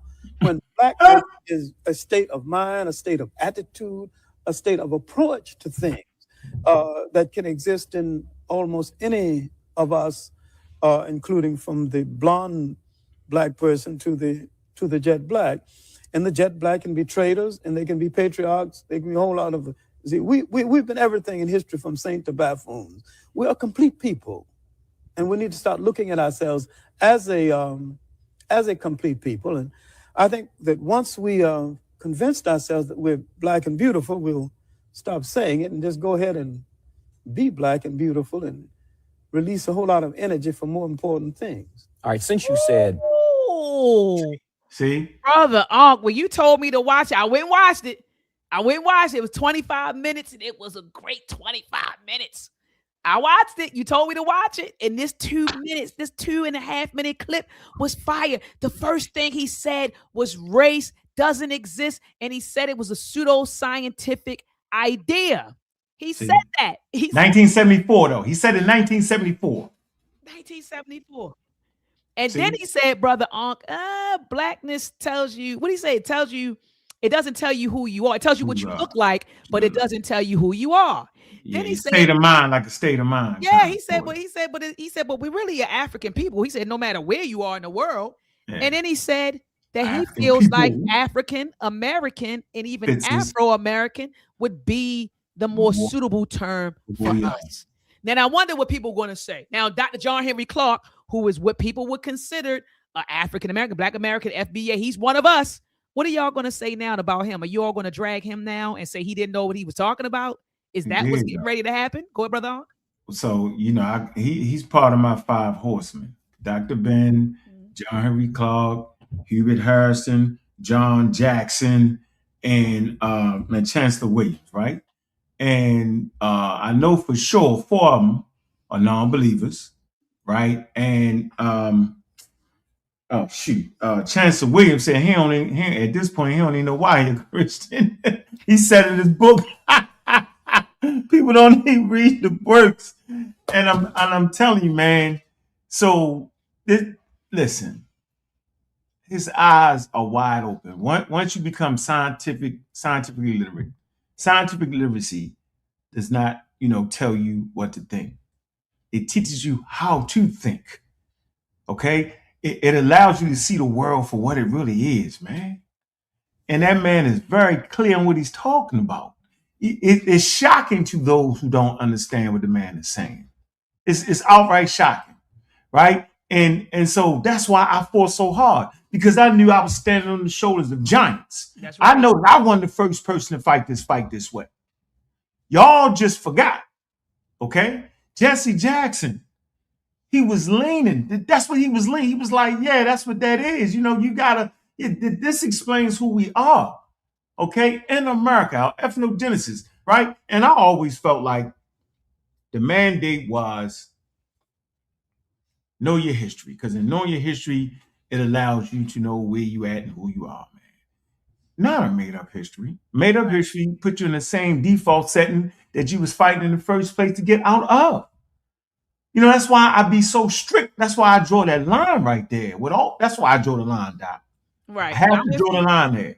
We not no black indigenous black people, no black trade. That's all trash. I don't got to debate you. I don't got to debate nobody on that. It's trash. It's trash. I'm not debating the Pan-Africans, whatever. I don't even know what y'all talking about. Okay, I don't even understand that. So the conversations aren't clear. Now that I really first time even heard the guy who started ADOS, that's why Tariq came in and smashed and grabbed and split it down the middle. Smash their stuff. Tariq smashed their ADO stuff. They smashed their little stuff. Tariq smashed their stuff. So it right down the middle. And guess what? The African Americans are still standing. Foundational Black African Americans are still standing. Oh, man. Yeah. See what I'm saying? Through all that. So they can choose the people they want to be, Doc. Yeah, that's everybody cool. Can choose. And that's what I'm saying. That's like, cool. We shouldn't be banging on. Like, if somebody chooses, whatever moniker you choose to subscribe to, that's on you. Okay. You know, and I'm at a point, brother. I'm at a point. If people want to be pretendians, I'm sorry, I meant to say Indians. If people want to be Indians, I'm gonna let them have it too. You know what I mean? Like, pretending. I mean, you know what I mean? Like, if you want to be, if you think that you are indigenous and you are a Native American, you know what? There you go, Ankh. I'm at a point. You know, it's you have the right. You know, and that's where I'm at. You have the right to do that. Exactly. If you say you're a Native American, but I do want to go here, brother Ankh. Where you going there? You had some power. That's some powerful clips right there. You know, I've never seen that before. Which part? You just seen all of it. What you talking? I ain't seen it. I ain't seen my man with the ADOS. I didn't thought. Tone talk. Yeah, I always thought that was wild. Anyway, from day one, I thought it was ridiculous. Yeah, the whole thing. Me, I never made. I say so. You mean tell me the people, the borders over here don't know who we are? They gonna let some Nigerians trick them and get the money? You kept saying that to me when I was like, I want to distinguish. You was like, you think they don't know who you are? You was like, you don't think they know you? We over here hiding in America, 40 million. You say you don't think they know the difference between you who've been here for hundreds of years versus the person that came over in 1970. You had some kids. Who you are? They know who you are. Had some kids acting like they're African Americans. They like, right up to the time to get the money. You won't get that check. They ain't getting that money. They ain't getting that money. But look, Ankh, I want to play this other clip. It was a debate that happened in 1989. For those folks who don't know, a debate that happened in 1989. Yeah, some people don't know.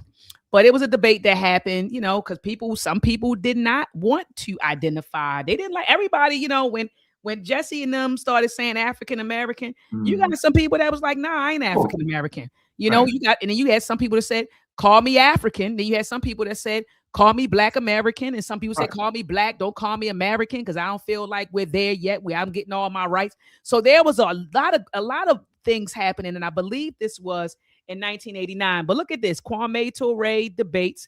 It says, what's in a name? African, African American, Black, or American in 1989. So let's check it out real quick, brother Ankh. For more on the story, we turn now to 4 other people with different views. Kwame Ture is an organizer with the All African People's Revolutionary Party, a group attempting to politically unite African people living in 113 countries all over the world. It was his call for Black power in 1966, when he was known as Stokely Carmichael, that catapulted the term Black into popular usage. Leon Winter is a copy editor for the Wall Street Journal, and last week wrote an article that appeared on the journal's op-ed page called "This African American Still Feels Black." J. Bruce Llewellyn is a businessman who owns the 8th largest Coca-Cola bottling company in the country. He also owns television station WKBW, an ABC affiliate in Buffalo. Ramona Edlin is president of the National Urban Coalition. She proposed the name change at the Chicago meeting of Black leaders last December. And to you, Ms. Edlin, the current initiative is largely your brainchild. Why is it important to use that term and not Black? Charlene, we have an opportunity to renew values such as mastery and learning, the importance of the family, unity, which is of the utmost importance right now, at a time when our children couldn't be in more distress and turmoil, when we face a new century, and it's up to us to be sure that the problem of the 21st century is not also the problem of the color line as Du Bois prophesied in 1903 this century would be. But how We does see- how does African American affect all of that? Well, we see going back to African cultural ties, to the land base that is our mother, as crucial in this process.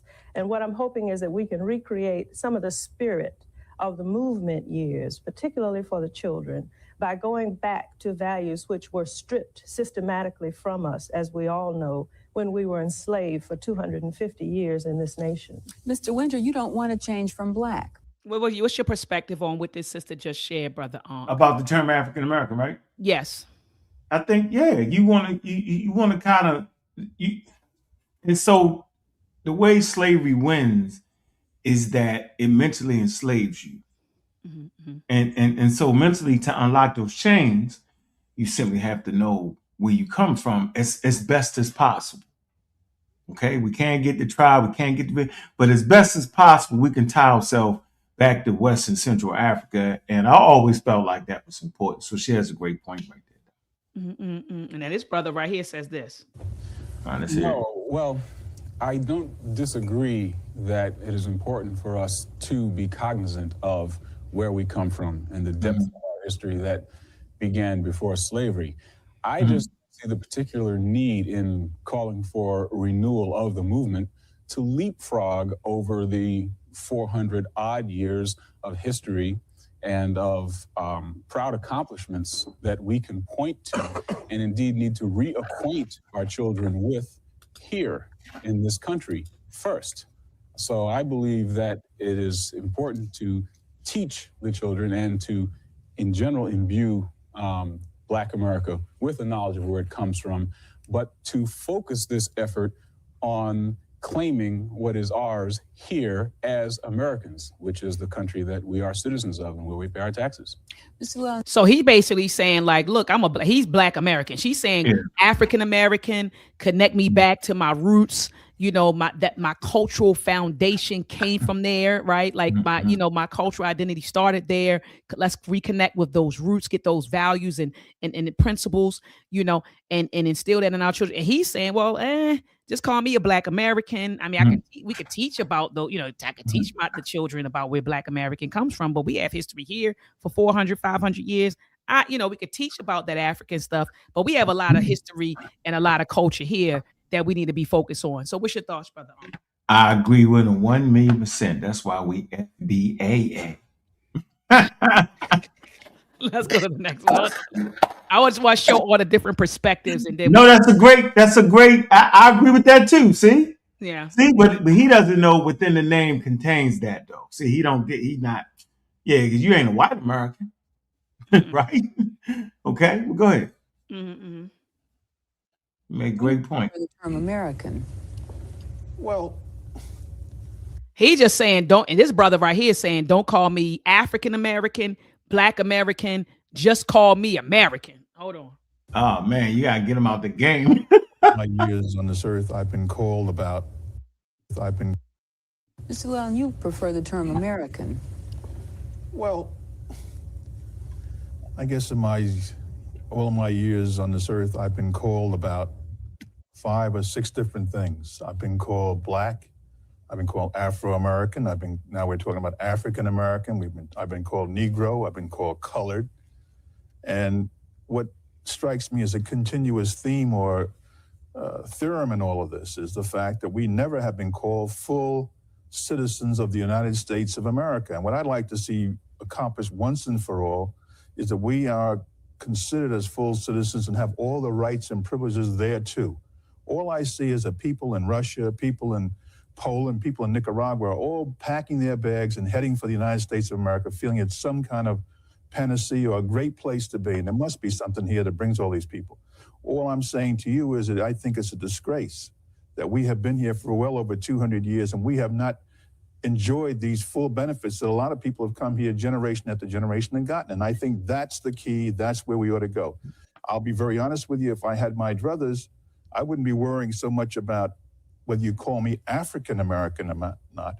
I would like very much to see throughout this country, as other groups have put in museums called Holocaust, to see slavery museums which would show are suffering our contribution over the years up until the year 1989 as to what we have done to give something to America. I think to try and leapfrog back and take youngsters in 1989 and tell them about our agrarian background in Africa is almost impossible at this point in time.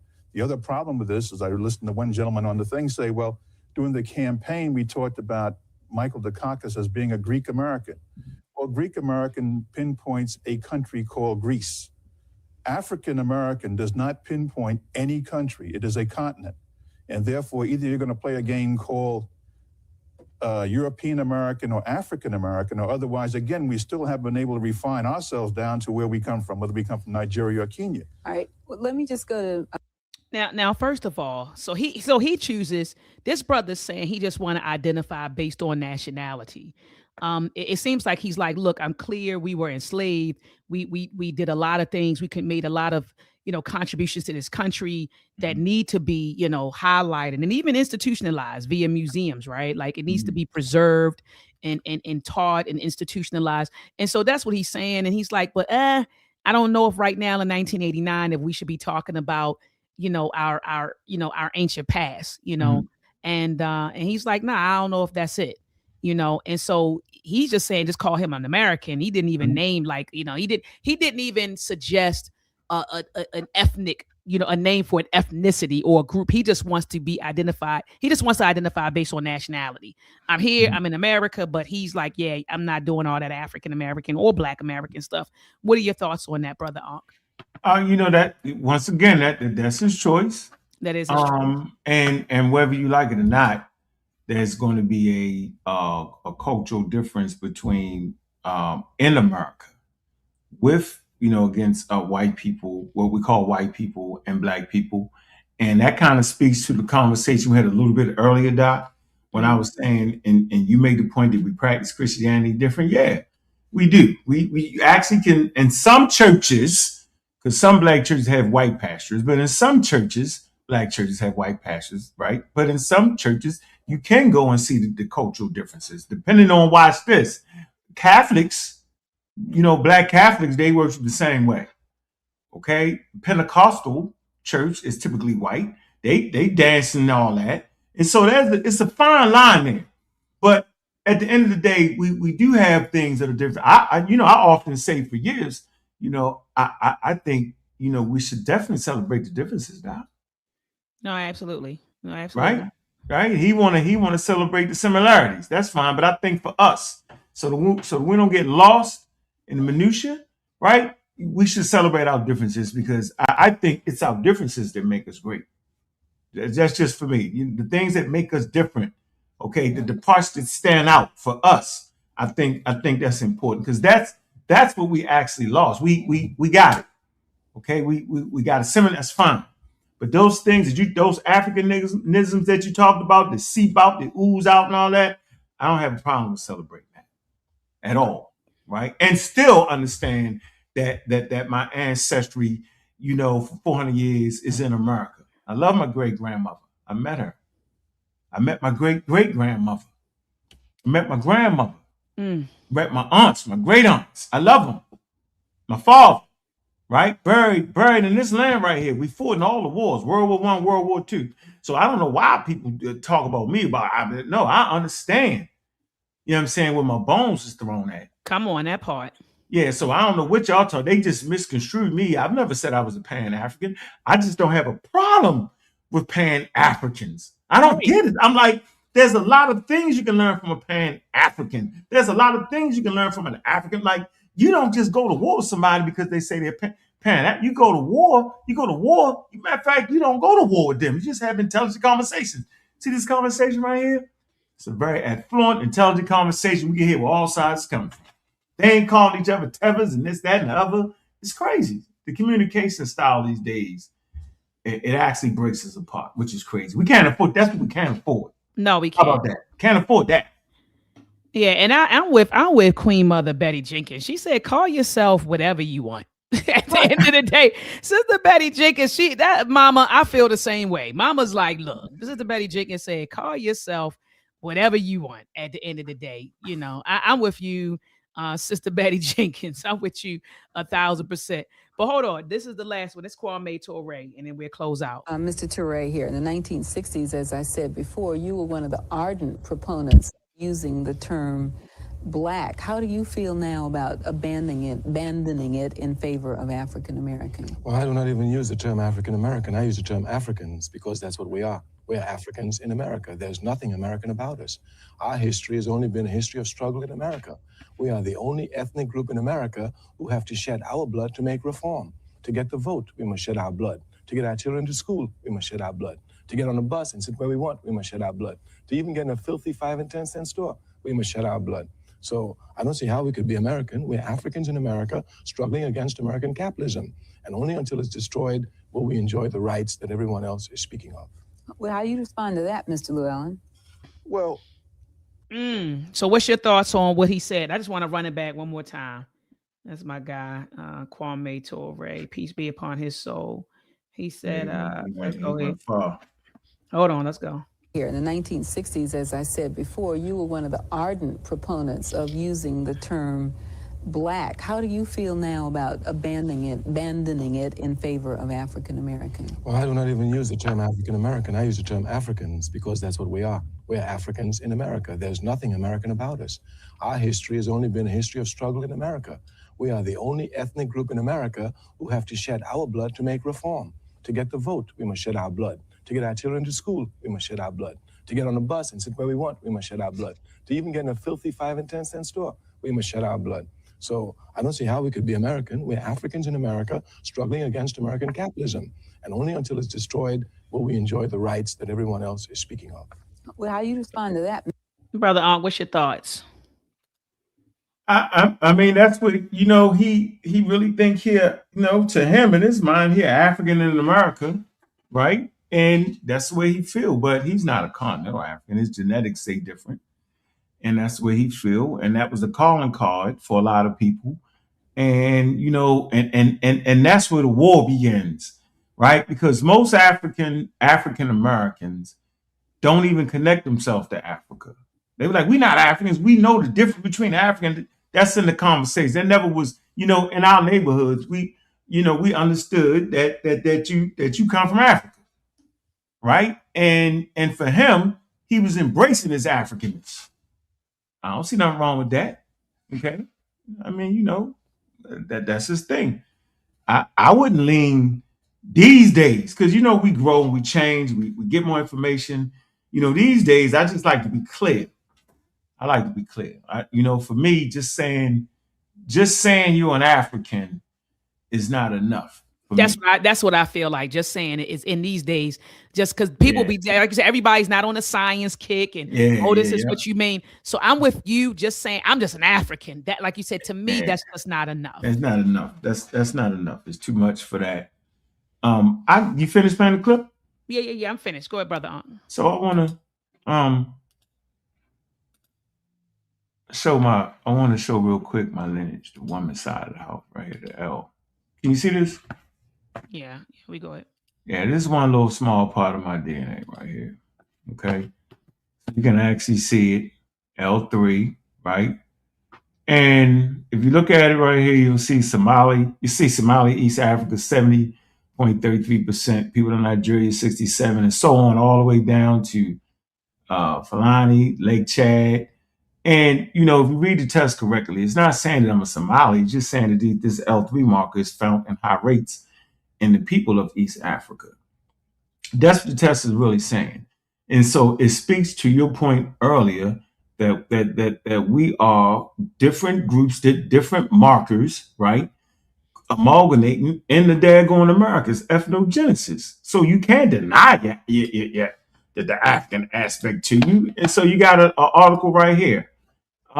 In the Journal of Science, it says genetic studies clarify African and African American ancestry. It just is what it is. Okay, so not only do we have an ethnogenesis that's different from everybody on planet Earth, it's in your genes. It's in your genes. So we have the ability now to stand up and say, yes, our people come from Africa, no doubt about it. Okay. And we lived in America. We formed a whole unique group in America called African Americans. And I think that's a powerful thing there, Doctor. We can actually crystallize that, at least in our brains now, that we don't gotta fight against continental African people for what? For what? All the way down the line, we connected to them. Well, hell, all humans is connected to Africa at the end of the day. But I think that right, if we won't get slick with it. But I just think it's important for us to have clarity. And I'm never fighting. I'm never calling an African person from the continent a tether. You know what I'm saying? I'm never thinking they taking my jobs. Like, I don't. That's guy. I think we talked about it earlier. It's like a European talking point, right? Absolutely. Make you think that the immigrants is taking your jobs, huh? Like, what are you talking about, man? We here for competition. You're gonna compete. You're gonna be on your A game. Not gonna play around with this thing. Gonna be focused. And you're not. Why are you even worried about? You know what I'm saying? Why are you worried about people that's looking for something better than what they got? Some people are actually looking for things. You should want for your brother the same thing you want for yourself. That's how I feel. There's enough room for everybody. I don't understand it. That's right. That's what I'm saying. That's what I'm really saying. Why wouldn't I want, right, for another human, one, right, to have some kind of peace, right, earn some kind of way, okay? Then, if you're from Africa, I understand my ties to Africa. It's all in the genes, right? It's all in how we got here. Why wouldn't I want to see them flourish? That's like you work. See, that's called a hater, Doc. I never seen you hate. I never seen you cared about more people getting in the space of teaching STEM. We don't hate. We just say the more the merrier. The more people pushing STEM, the better off we is as the people. If you're doing your job, more people will want to be able to teach STEM and promote STEM. I don't say, why y'all promote STEM now? I started that or I did that's ludicrous. That's crazy. I can't believe, Doc, you done took it to a whole new level. I can't believe, look at it. She's stealing. What? Well, first of all, they could never accuse me of that. I've been in STEM since 1999. So nobody could ever say that. I've been studying engineering. I've been studying engineering since 1999. Got my first degree in 2003 before I met you, Ankh. You see what I'm saying? So I don't want nobody to ever get that twisted. You know what I mean? Like how many sisters in Baltimore, in Maryland got that degree? When I got my doctorate, it was probably like 16, 17, something like that. Ridiculous. See that? Number 16, 17. But that's crazy. People are asking for the title in the title, guys, of this YouTube video. It was called Kwame Ture Debates What's in a Name: African, African American, Black, or Black American, 1989. I'm going to drop the link in the chat. I'm going to drop the link in the chat so that you all have it. So you can click on it. And it's cool. It's real cool. It's only 25 minutes, y'all. Real cool debate. 25 minutes. So make sure that you check it out. And before we close out, Ankh, I do want to show this trailer because you said your phone was ringing off the hook. So I do want to address that really quickly. This was a trailer that Brother Tariq dropped for Hidden Color 6. That Brother Tariq Nasheed, and yes, I called him brother. Y'all be so mad. Y'all think people really think that like it's a beef. Like we really beefing like street. I'm not street beefing with Tariq. Like if we were really beefing, it'd be like a physical thing for me. It's not an internet. I'm not doing this internet thing. Tariq, do I disagree with some of his rhetoric? Absolutely. But he knows I disagree with some of it. Just like I'm pretty sure he disagreed with some of my rhetoric. I don't hate him though. I don't hate Brother Tariq. I don't dislike him. That's crazy. Like that is crazy. I want you all to understand. It's some weirdos out here.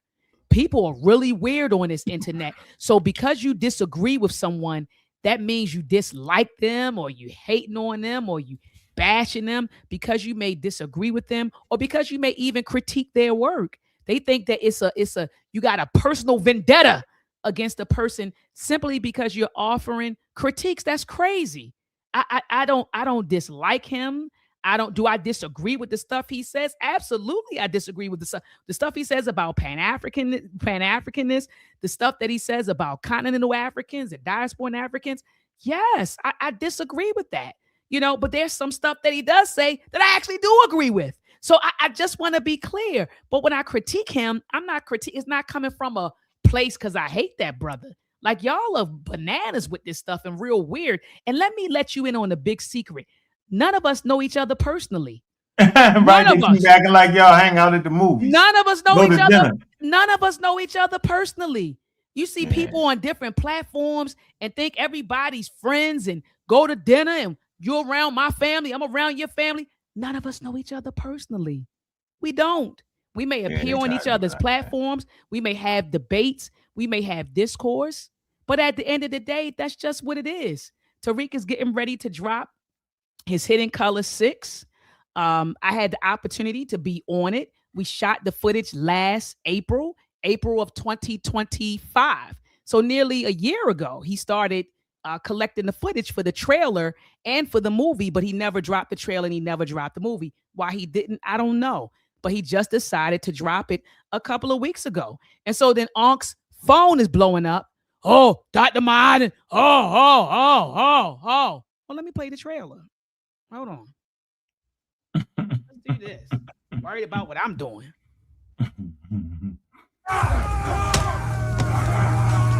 You know, erasing history is something that you have to do when it comes to conquest, domination, and destroying a people. If people knew who they were, and what they were capable of in the past, they will understand what they have a possibility or a likelihood of doing in the future. Foundation of Black Americans, we've always had a culture of resistance. We cultivated a culture of resistance on this land, and we've been resisting ever since we've encountered European domination. But nothing was really popping in Europe until the transatlantic slave trade, and that's where they amassed a lot of wealth. One thing that I think is unique about our culture as far as how we resist, how we fight back, is just the environment we were put in from day one. Being only 13% of the population, the white supremacists were very meticulous about keeping that population at a certain amount. There was never a period when we did not resist the encroachment of the white man. They have a natural behavior of authority no matter where they go. That's why they'll step up in front of us in the line at the store. We're not important. They don't even see us. We've never been able to excel. We've never been able to relax. We've never been able to just be, which means that existence is resistance. It must be something in our DNA, our historical background, to when something doesn't sit right with us, especially spiritually, in our souls and in our spirit, we just say no. We live resistance. You know, from the moment we're born, we're in resistance. And it's handed down generation to generation. And so I think that cultural resistance is actually in our DNA, in our epigenetics, and then it blossoms out into the culture. So there's almost nothing in America that we do, from song to dance to politics to the way we talk, the way we dress, having coded languages considered to be slang today. Everything about Black American culture is a form of resistance. Of course, they want to always downplay our contributions to the global tapestry because they continue to act like our number one export in this country is not Black innovation. Everyone understands that our resistance has been the cornerstone of what foundational Black Americans have always done. We are the life that breathes everything into this nation. The further back you go, the further Black you go. It's just...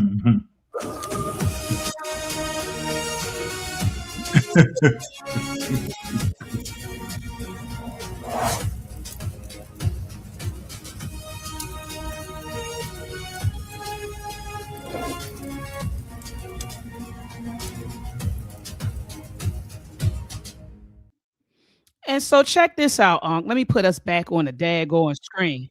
Mm-hmm. Let me put us back on the daggone screen. I do want to say this. Big up to Brother Tariq for another documentary. I love the fact that he's focusing on resistance because a lot of our children think that we didn't resist. I even hear them. Some people are ashamed. I hear some of the conversations. I work with the youth. I've been working with the youth for several years. I hear some of the conversations. Some of them are ashamed of our history because they see the civil rights movement and they think that we were just passive and that we just allow white folks to beat us up. We were enslaved. We just let white, and they really don't understand our full history. They really don't understand that we were resisting in the dungeons on the coast and during on the ships. We were resisting wherever we went. We resisted. They don't understand that history, and that history is going to be highlighted. And my whole thing is, can people have their criticism about Tariq and Hidden Color 6? Yes, they can. But if you have that much criticism, go create your own documentary. I think it's simple. If you have a lot of Tariq, go create your own documentary. Yeah, Tell your story. Tell your story. If you disagree with the story that Brother Tariq is telling, tell your own story. But let me tell you all what you're not going to do. You're not going to dictate who Dr. Ma'at, where she go, who platform she on, who she associate with, because the only people who pay Dr. Ma'at's bills are Dr. Ma'at. So you ain't going to dictate to me, oh, she shouldn't be doing this. She shouldn't go over here. I'm a grown ass woman, and I do what I want to do. I do what I want to do. And let's be clear about that. And I've always been upfront about who I am. I've always told you guys that I am a Pan-Africanist. I always told you that I was a Black nationalist. Those are the ideologies that I subscribe to. But I am a proud African-American, Black American, whatever moniker, if y'all say FBA, ADOS, whatever moniker talks about the people who were kidnapped, who were prisoners of war, most of them, and who were shipped here to, here to America, worked from can't see to can't see, were emancipated. Then we went through Jim Crow semi-slavery. Then we went through what happened, the civil rights movement, the Black Power movement, and we're still here because I can trace my lineage back right now as it stands all the way back to 1804, 1805. Hold on, Ankh, because you showed your stuff. Hold on. Let me grab my stuff. Hold on, Ankh. They get me started. They get me started right now. I'm clear on who I am. This is just my mother's side, the Francis Webb side. See, we have a whole family plantation down in Sumter County, South Carolina at Congruity Church. My lineage goes back as it stands, Brother Ankh. Let me look at this because I ain't got my glasses on. So hold on. My lineage goes back on this side. We traced it 1805 and 1834. So this is where my lineage goes back to. I have no issue showing my family tree, and this is on my mother's side. All right, 1804 on one side, 1834 on the other side. So I'm clear on who I am. I'm definitely foundational to this country. Clear on who I am. So I never, ever, though, Brother Ankh, hid that. Never, never, never. My people, we're definitely foundational to this country.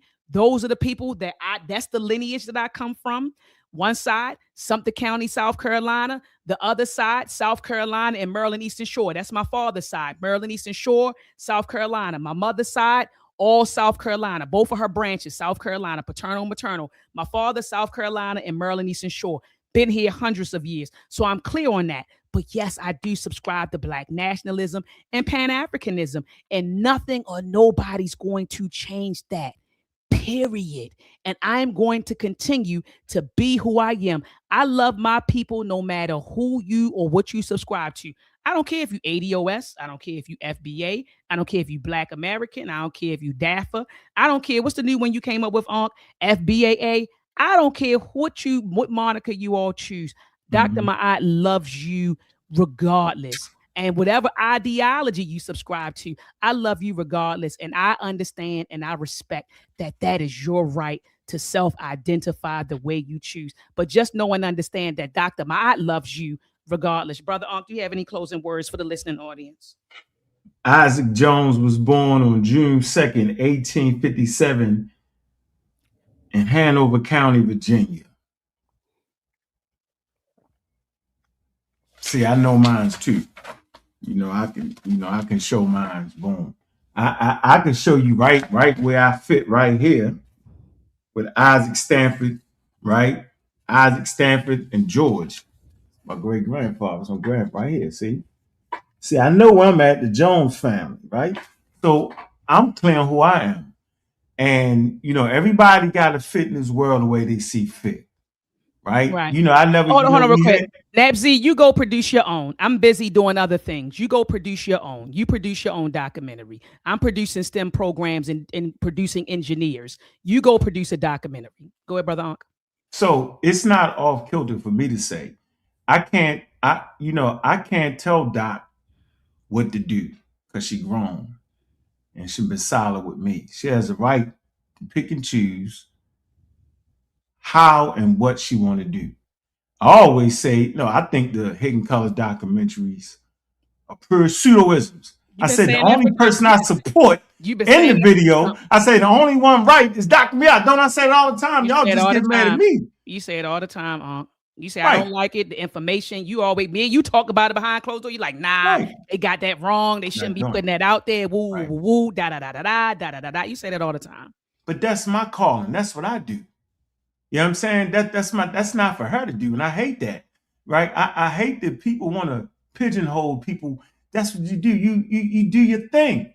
And so if you're in a documentary and you bring in accurate information, then damn, they could have put a pseudo in your place and would have messed it up.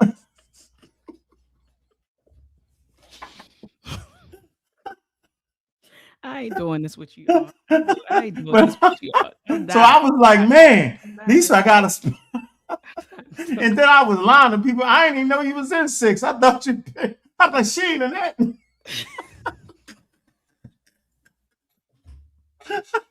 I thought it was something else, but I don't know. Oh man. my gosh, they Don't nobody bad. hate. Don't nobody hate. I don't hate Wesley. All of them, we talk. All of us cool. You know what I'm saying? Like they don't realize that we just vehemently disagree. I'm laughing at Tiffany. I'm laughing at Tiffany for over the chat. She like some people. I keep talking about those listening comprehension skills. Yeah, I don't get it. Make it make sense. You FBA and Pan African or Black American and Pan. One is an ethnicity. Just explained it. Go back and look at it. Rewind the show. Oh my God. Rewind the show. Listen, Doc. Look. You your own woman, and you're clear on your stance. And you just got love in your heart. And really, you just care about Black people. Man. At the end of the day, man, if you're a pseudo, whatever it is, me, I draw a hard line. Because I'm not doing this with you. I draw a hard. I'm never sitting on it. Listen, if I'm sitting on a platform full of pseudos, you're going to know there's a distinct line. Because I'm not phony. That don't mean we can't go out and have dinner, whatever. You know what I mean? That don't mean we can't have civil conversation. It don't mean that we shooting each other. I always say Tariq, he collect money. He do right by the community. He give them the documentaries that they want, right? I don't see nothing wrong with that. It's my job to produce, right, a documentary that actually brings clarity. You know what I'm saying? So I'm never a hater. I'm a participator, and that's what I do. I like to talk about accurate history of the people in America, specifically African Americans, right? Because I feel like there's a mandate, right? And the mandate for me is to have our history, not a made-up history, because I feel like that's the mandate. And I've always said I feel like the Hidden Color series goes against the mandate, giving us accurate history. That's my only complaint. Yeah, there's a mandate here that we supposed to, based off us knowing our history, it's supposed to make us a better people. Based off us understand our connection to Africa, it's supposed to make us a better people. Based off of historical accuracy, because we claim that white people lied to us, right? So if we claim that white people lied to us, you can't then turn around and lie to us. I think it's egregious. Yeah, no, I'm with you. But I'm not a hypocrite, because a lot of them things on Hidden Colors, I used to say 15, 20 years ago. So I got empathy. It's the people in that chat that don't got the empathy. See, people in the chat act like y'all always was right here with what I'm saying. That's a lie, man. That's a lie. See, I'm not a hypocrite, Doc. So who am I to tell Doc not to be in a documentary where she can help some people? Because I used to swear that humans popped up everywhere. The Egyptians was black as coal, and Africans walked to America. But hold on, let me say this, Ankh. Let me say this. people don't. What kills me is, and I know how they do you. They'll go find an old clip or something that you said. Oh, they killed and me. They'll show you something from. Yeah, that Chef and L. That Chef and L did that. Yeah, you did that. You said this 20 years ago. What I thought and felt 20 years ago may not be what I thought and felt today. I think it's like people. It's like Ankh, I'm telling you. People want to put you in their box, and they want to keep you right there, and there's no room to grow. You know, they just want to keep you right there. You used to do this. I remember you used to get high. I remember you was selling weed. I remember when you did. I remember. What am I doing right now? What am I thinking right now? What am I saying right now? How am I living right now? People act like nobody evolves. You know what I mean? Like people can't change. Like, I used to be a Christian. I was raised Christian. I was brought up in the church.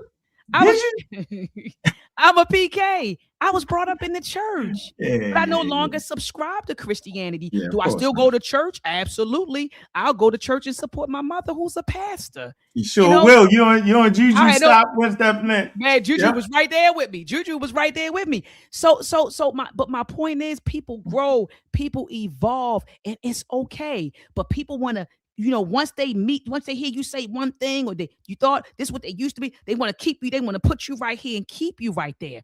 But what you're not going to do is put Dr. Ma in the box. You ain't going to put me in the box. And I'm not going to allow you to define me nor dictate my moves, my thoughts, my feelings. You don't have that power. I have power over me. You don't have the power. Especially you ain't paying no bills over here. You ain't got the power. So anyway, just talking in the chat, Chatty and the Patty. Yeah, you ain't got no daggone. Yeah. Before we get out of here, family, make sure that you head on over to meltrek365.com.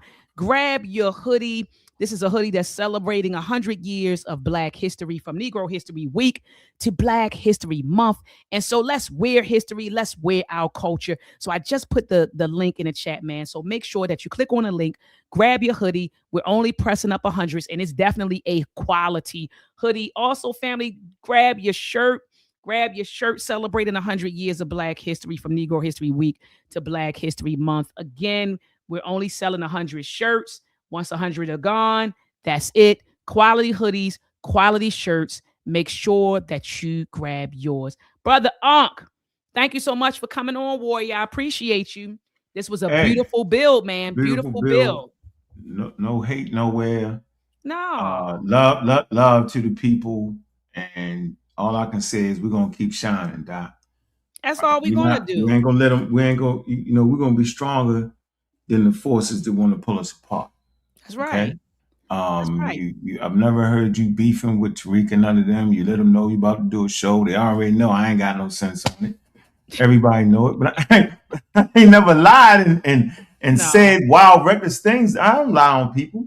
Nah, man. Right, I'm just talking about the work, man. But I've never talked about that man family. Pretty sure he's a good dad. You know what I'm saying? I like the fact that he takes people money and give them their products. There's a lot of people like Umar Johnson who don't. He take your money and play with you, right? I never put him in that category. No, Tariq don't scam. He not scamming you. Like I said, you may not like what he says out of his mouth, but you cannot call him a scammer and say that he's robbing the community. You know, he put out, like you say, he take the money. He does what he's supposed to do. He he creates the documentaries. You know, people buy them. And like I said, he and I just have ideological differences. And that's okay. But at the end of the day, that's still my brother. Do I disagree with some of the stuff that he says out of his mouth? I'm like, golly, why Tariq say that? Or why, because he be saying he be banging. Yeah, he go hard. And then he be banging on Pan-Africanism. And I'm a Pan-African. Wasn't he just in Africa? Yeah, he was. He left y'all, didn't he? He left Senegal. He was in Africa, in Senegal. Yeah, but I'm just like, Tariq in Senegal. I don't have an issue with him going to Senegal. Go to Senegal. Travel the world. But I know the FBA ain't going to Senegal. Yeah, I'm like, let the man travel and go to Senegal. Let him. So he might have a different idea in his head than y'all think, because y'all seem to be hating Africans while he over there enjoying African custom and traditions. It's amazing to me. Y'all may need to sit down and talk to that man, ask him what's going on. Let that man live his life. Let that man let him live his life, man, because he don't seem to have a problem with going to Africa. That was my whole point. He don't seem to have a problem. So I don't know why y'all got a problem. Exactly. All right, brother. Look, before y'all get up out of here, thumb up the video, thumb it up. Also, family, make sure that you share the video. And lastly, family, make sure that you subscribe to my YouTube channel and also Brother Ankh's YouTube channel. Big up to the community of skeptics. Big up to the pseudo killers. So make sure you subscribe to his YouTube channel as well and hit the notification bell so that whenever I go live, you will be notified. All right. And hopefully I'll be live next Sunday at 7 p.m. Eastern Standard Time.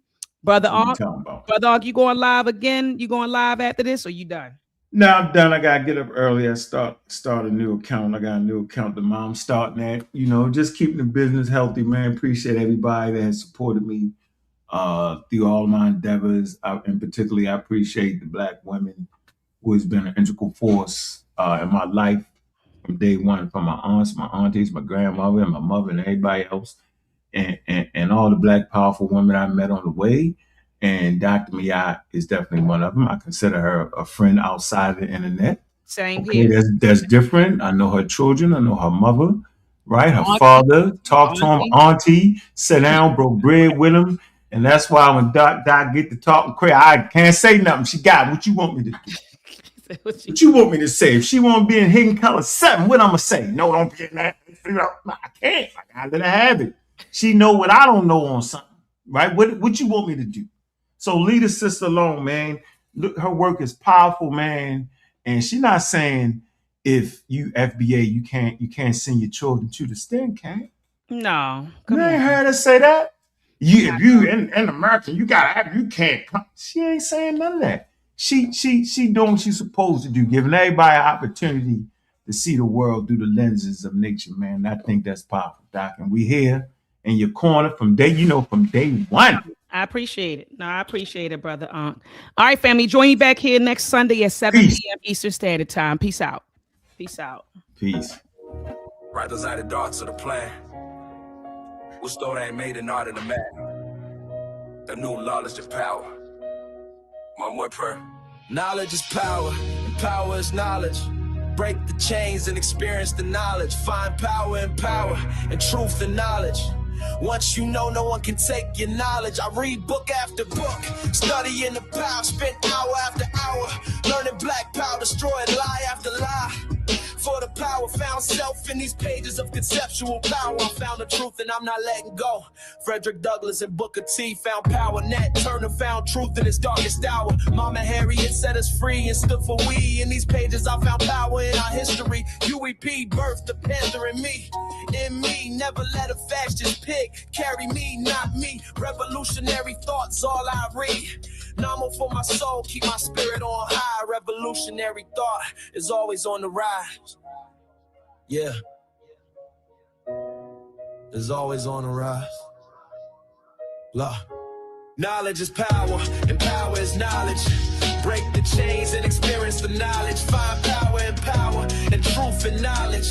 Once you know, no one can take your knowledge. I read book after book, studying the power, spent hour after hour, learning black power, destroy lie after lie. For the power found self in these pages of conceptual power. Our problem was never us, our problems was them.